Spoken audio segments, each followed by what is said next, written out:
तर आज आहे आमच्या इथं मस्तपैकी झणझणीत मटणाचा आणि चिकन कंटकीचा बेत.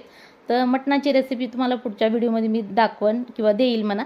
तर आज मस्तपैकी अशी कंटकीची रेसिपी तुम्हाला मी सांगणार आहे. एकदम साधी सिंपल आहे. पण एकदा जर करचाल ना तर नक्कीच तुम्ही असं चिकन फ्राय म्हणा किंवा कंटकी म्हणा तुम्ही हमेशा तुमच्या घरी बनवचाल. तर 1 किलो मी चिकन घेतलेलं आहे. त्याच्यामध्ये थोडीशी लाल चटणी टाकली, चवीनुसार मीठ टाकलेलं आहे, थोडीशी हळद आणि हे कंटकी मसाल्याचं एक पूर्ण पॅकेट टाकायचं आहे ह्याच्यामध्ये, जेणेकरून चव अतिशय भारी लागते. ही मसाला घरीसुद्धा आपण बनवू शकतो, पण आता सध्या मी विकत आणलेलाच टाकलेला आहे.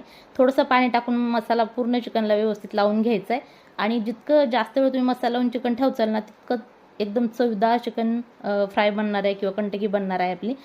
पण आता सध्या माझ्याकडे वेळ नव्हता, त्यासाठी मी कालवण, भाकरी, भात सगळं काही बनवून घेतलं आणि सगळ्यात शेवटी मी आता चिकन फ्राय करते.